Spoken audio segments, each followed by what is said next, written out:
Ito, yan. Naiwan ng harvester. Ewan ko lang kung pwede pa ba ito anihin tapos ipakain sa manok. Diba?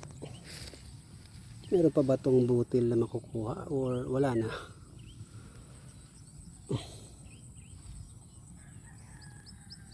Pang harvester. Ay, pang harvester. Patuka sa manok. Yan yung kuhan.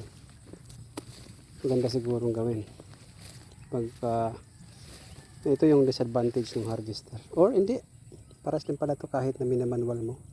Ang ano lang dito is kuhan, tubo-tubo talaga yan sila.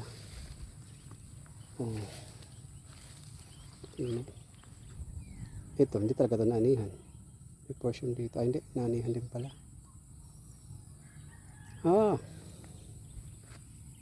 Ito yan. Ito na, busy sila dun.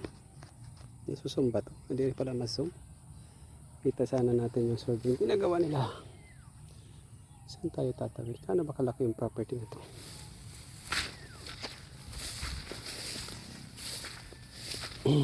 Putik-putik. You know what? Mabuti na lang nakabota ako. Yun, Aray!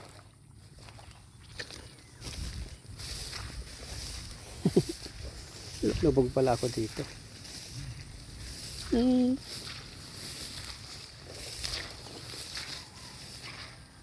Saan ako dadaan?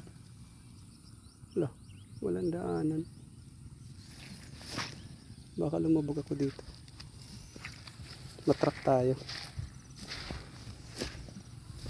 Ito na lang. Alright. Ita. Okay. Asin.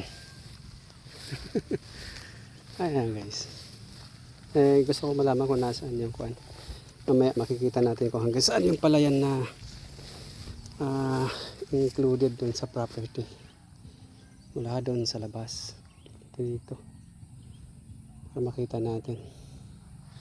So we can plan accordingly. Naka. Okay.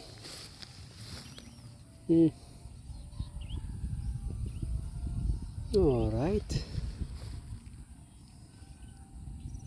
Dito pwede na rito magtayo ng kuan.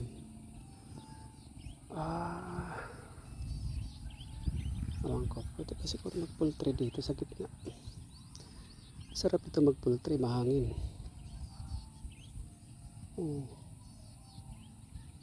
Tapos andun yung bahay, yung bahay yun.